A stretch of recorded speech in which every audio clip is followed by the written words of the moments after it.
So then, Croatia have played more football than anybody else going into this final, and then some. As we mentioned before, they played a whole match, pretty much more than France, obviously going into extra time against Denmark, Russia and England.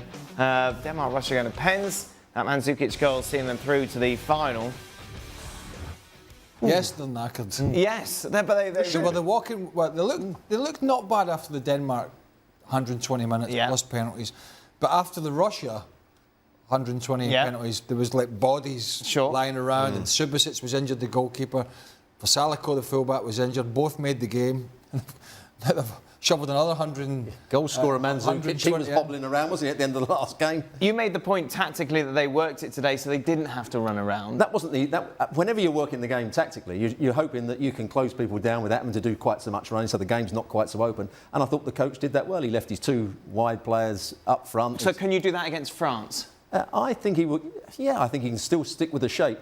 He can still cause them problems by switching the play because Matuidi wants to be narrow. Griezmann won't play wide, so that's their out ball. They switch a play to Vasalico, and they get tight in midfield. I think they can do the same job. It's going to be more difficult for them because they're going to be playing against better players. They're playing against Mbappe, who's got great pace to come in off the touchline. I mean, Giroud, I thought, was terrible in the last game, so he needs to play better for France to cause the two centre-backs, Vida and Lovren, problems.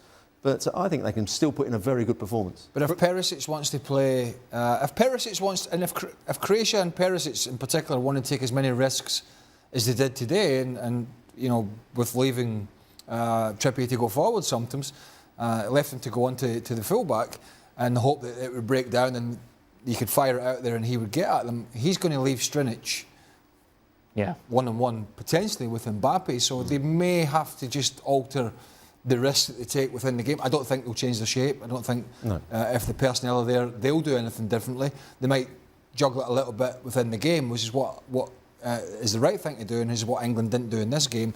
But it's going to be fascinating for them. Yes, they're going to be tired, but Jesus, if you can't get yourself ready for the World Cup final and have some energy, then you never will. So I think they'll be ready. It's going to be a totally different test, obviously, with Mbappe and his pace. You have to have a plan for him at the very least. And then Paul Pogba, who I think has grown during the course of this tournament. France have a passer coming out of midfield. We also saw France do a very good job against very good wingers playing for Belgium.